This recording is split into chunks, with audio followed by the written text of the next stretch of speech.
UK or whatever, the way they were killed, Jews were killed. It is their own country that now gave them courage. When you talk, they'll tell you, see, we have weapons. If you want peace, we'll give you peace. If you want war, we give you that. So that is what an average Igbo man must understand, that without Biafra, you are not secured. Look at what is happening in Lagos. Look at what is happening in the north. Any small thing, Igbo properties are the target. The day they killed Deborah, the day Deborah was killed, Deborah is not an Igbo man, Igbo person, not an Igbo girl. Deborah has no relationship to do with an Igbo person. Where did they end it? After killing her, they were not comfortable. They were not happy. They went to burning churches. They were not still comfortable. They went to burn the bishop's house. They were not still comfortable. They targeted the bishop's car and everything they have. They were not still comfortable. Till they went to Igbo people's markets, where Igbo people hustle their daily bread, they started scattering it, started vandalizing it. Any little provoke, any little anger. Peter B is going for this thing. I hope he knows who he will face when he becomes the president, because it's more like they don't have any choice than to put him there.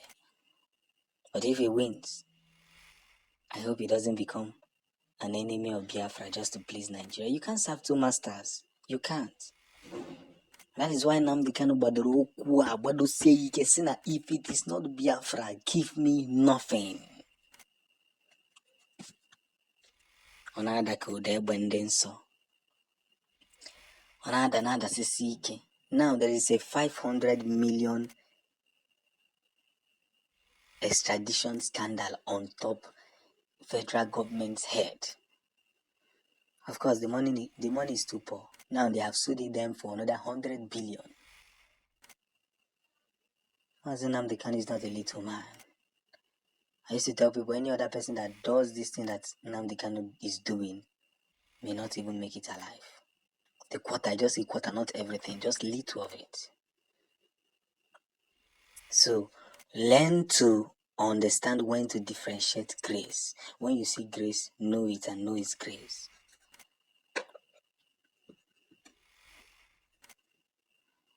So we must put across every of our energy to make sure that things are done in the right order. His evacuation must take place immediately, because every of the extradition was done wrongly.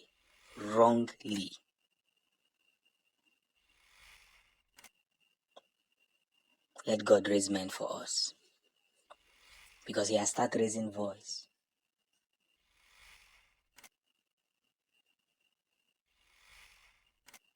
Everything is becoming more possible,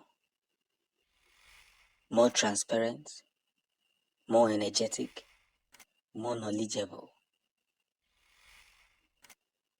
after he won the court case. So therefore, wherever it lies, whatever it takes, whatever the becoming must be, it is either Biafra or nothing. Remember Mazen Nnamdi Kanu's words. Every of his prophecies have come to pass. This is a place of learning. I always tell you people, this is a place of learning. Share to people to listen. Every of his prophecies have come to pass. There is a reason for it. It's not a do or die affair. We're forging ahead,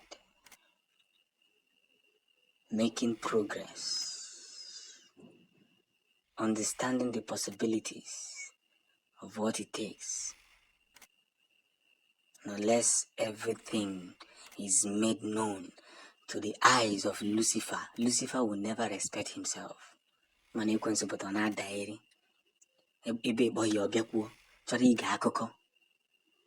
doesn't get tired. The Bible says, I will harden the heart of Pharaoh. This is what is happening to them. Except their heart is hardened, Biafra will not actualize. When Nnamdi Kanu say that Buhari is the breakway to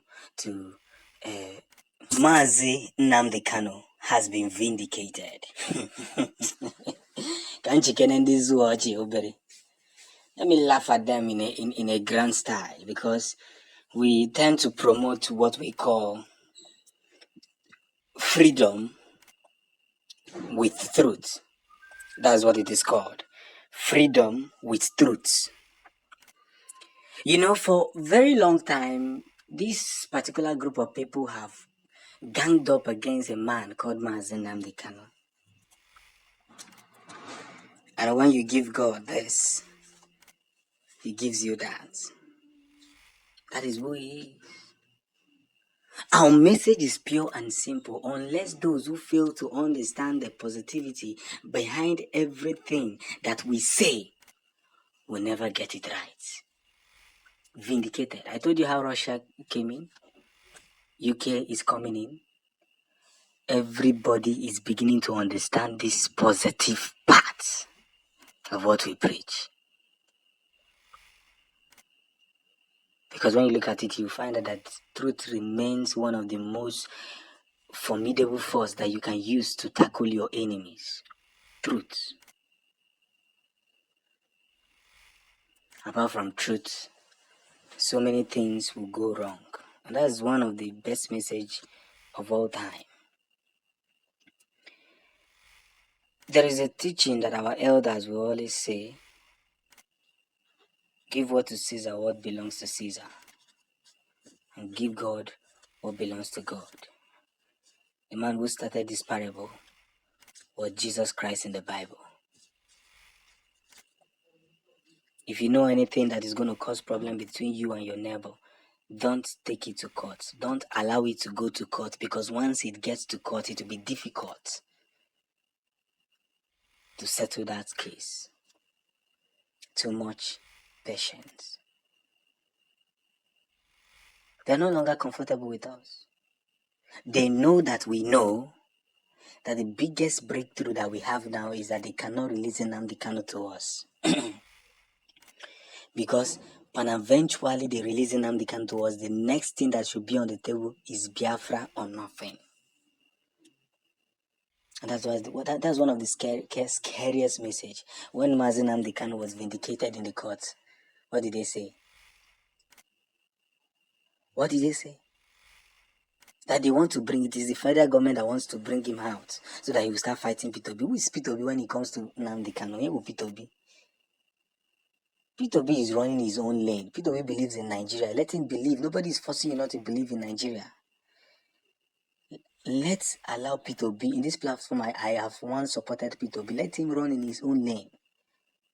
But when you are talking about a Biafran agitator, is a different thing. You don't compare P2B and Nnamdi Kanu. Or you don't begin to say that Nnamdi Kanu will start talking about P2B. Just look at the level of maturity of IPOB.